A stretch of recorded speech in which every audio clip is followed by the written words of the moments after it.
Okay, now we're going to introduce a bit of a vocal scat. If you remember that we chopped up the acapella, I did it quite randomly, and in Logic it gave us all the parts, and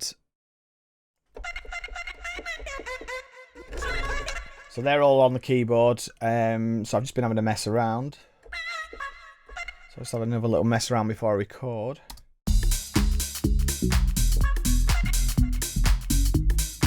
Let's see what we can come up with.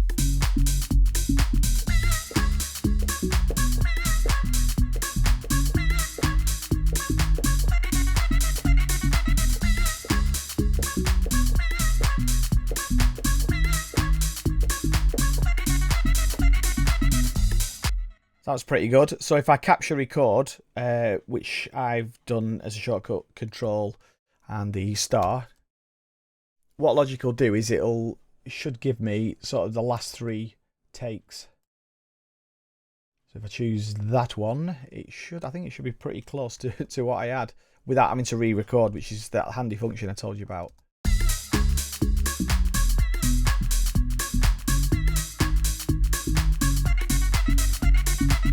Yeah, really like that. That's cool. That'll be really good for an intro before, some of the vocals come in. It's not like a full track with verse, chorus, bridge, all the rest of it. It's just more of a chopped up house track. So sometimes them arrangements can be a bit tricky because I think when you've got a full vocal, it dictates the flow of the arrangement, whereas when you've just got a few vocals to play with, you sometimes feel like you're having to come up with parts to compensate for that. But we'll see how we go on. So I'm going to flatten that take.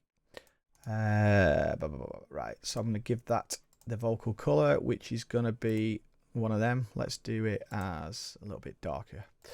Okay, and then as you can see, I'm just building up all my parts to start the arrangement in the next sort of tutorial episode. So let's see if I can get something like that in as well. Copy the next part. So tell me something. I'm just going to have a little mess around, see if I can come up with anything else.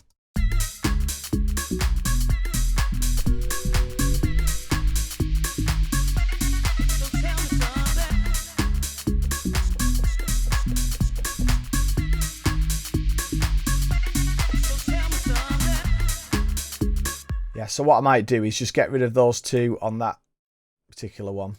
So we could have like an 8-bar run of it. Let's see what we can do. So tell me something. So tell me something. So I'm just going to tighten that up a little bit. You can just a bit of a s on it, and it means I've got to. So if I click on that one and I double click. So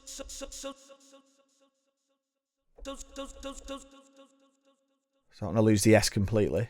So tell me something. Right, so that'll do it.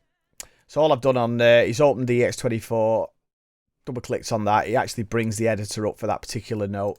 If I wanted to do something weird, like with some, so tell me something. I could actually. So tell me something.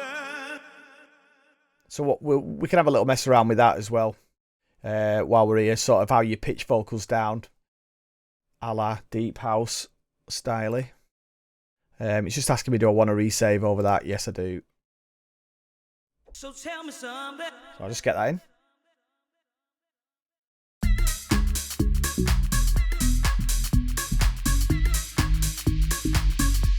So tell me something. Let's get it in time a bit better.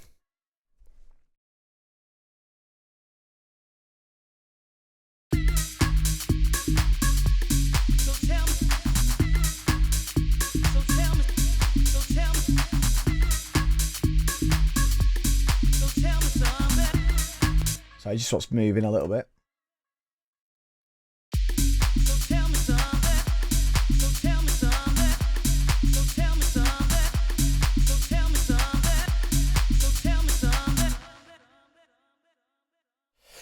something. Sometimes I'll then bounce these to actually to audio then I know I've got them written in stone.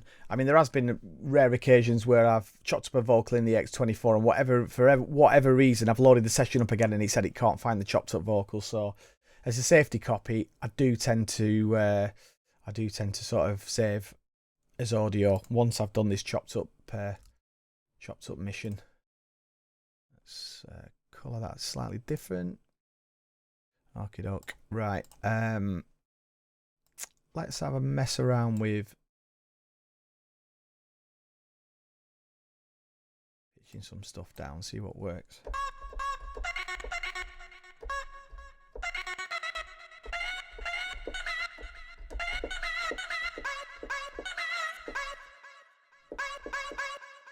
So obviously I want to use something that I've not used before, because otherwise I don't want to change that pattern that I've got. Actually, I just thought of a really quick way of doing this. On the fly, if I just copy that to the Vox Chops again, it's basically just reproduce that as the same. So it's just dropped the exact same copy down there. And on here, what we could do is actually tune it. I know we're tuning the whole lot of these vocals down. It's just a quick way of doing it.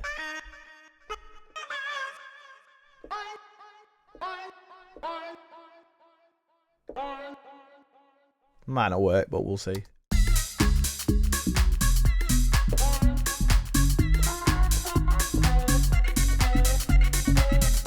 I'm just trying vocals now that are pitched down that might work.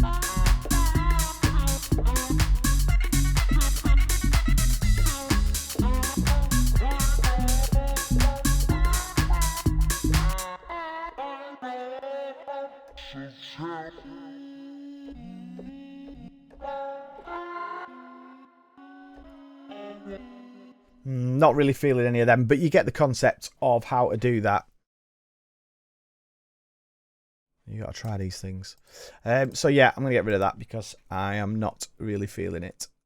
So basically, yeah, I've got my chopped up vocals. I usually stick, there is a filtering logic, but like I say, signature sound wise, Divaz and most of the things I produce, Camel filter is the one. And like I say, it's really cheap. I think it's about 59 quid or something from the Camel Fat site. Definitely worth the purchase.